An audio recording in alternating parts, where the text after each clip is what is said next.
This is a short character sketch of Clarice from Silence of the Lambs. Um, she's a student at the FBI training academy when we first get to meet her. She's from West Virginia, a country girl, and her father was a police officer in the little town where she grew up.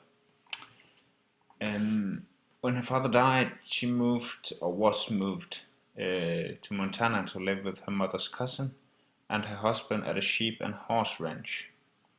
Um, but after a few months, she ran away from the ranch and was put in a children's home. The reason why she ran away will come back to later.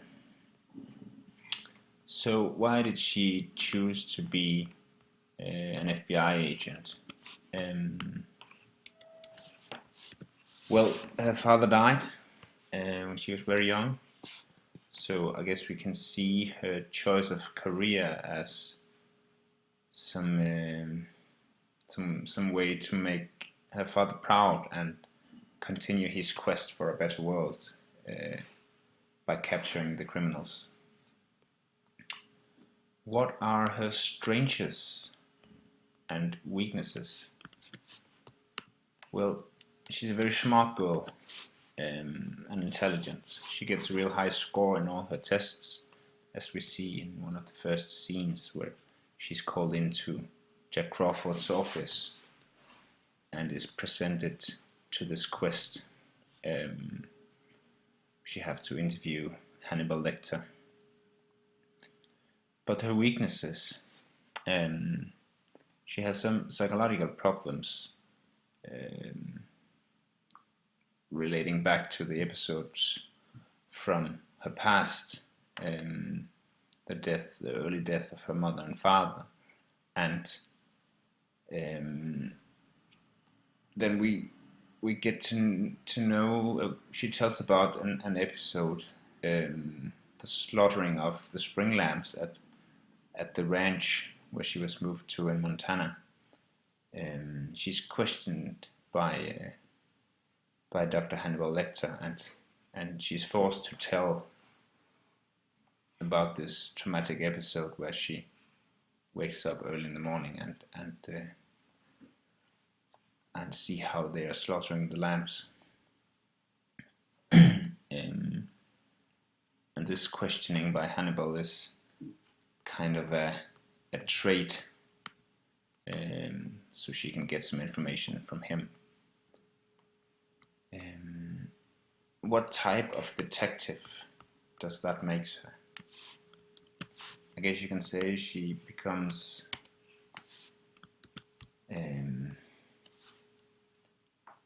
not like Sam Spade, but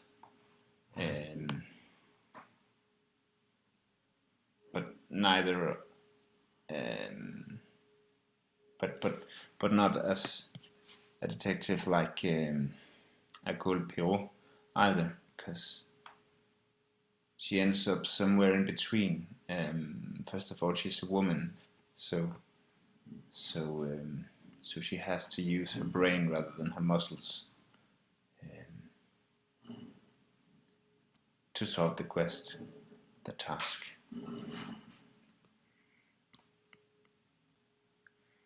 And then she's presented in the movie as kind of a vulnerable little girl, because I don't know if that was just the fashion that at the time, but she always wears these big coats that makes her looks very small, which is, yeah, to me that's a sign of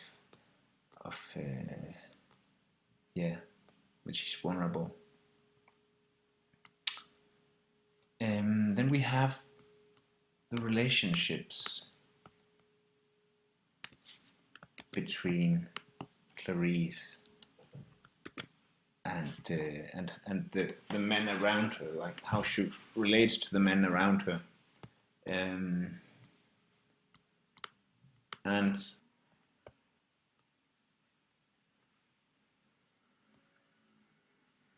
so if we have the drawing here, You'll see I've made like a coordinate system with good and bad on the vertical line here, and opponent and helper on the horizontal line.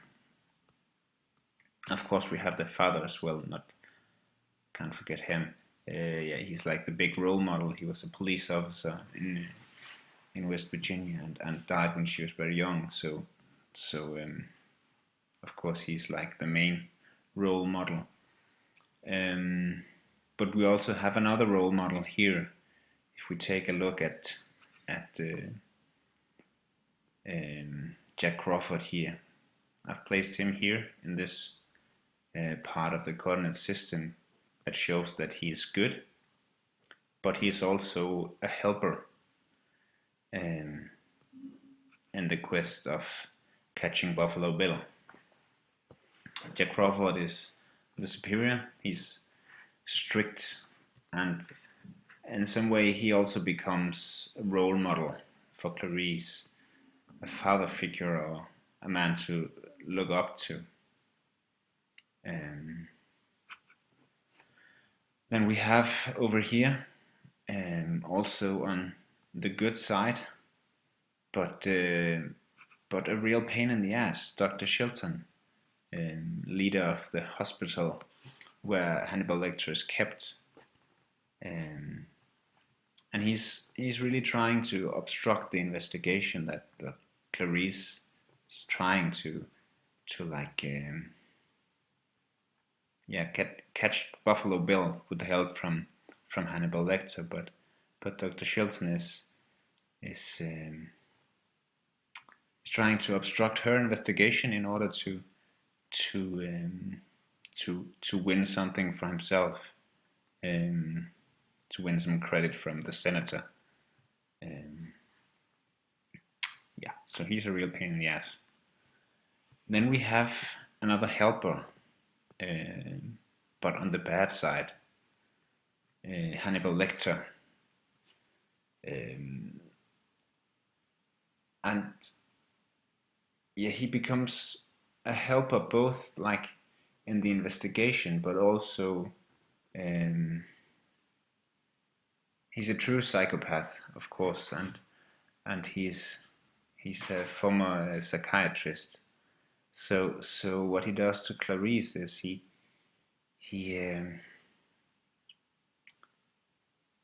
in some way she's getting like therapy from him. He's really interested in her past and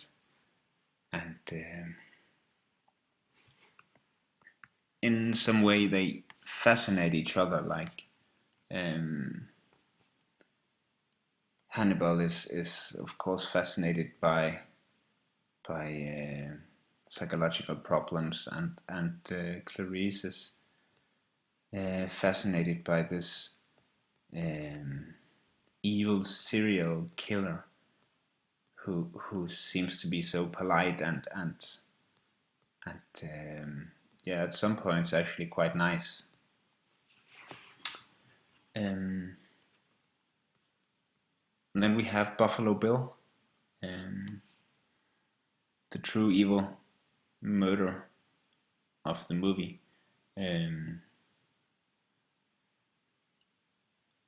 I guess he on the bad side of the line, he has to like share the attention with Hannibal Lecter, because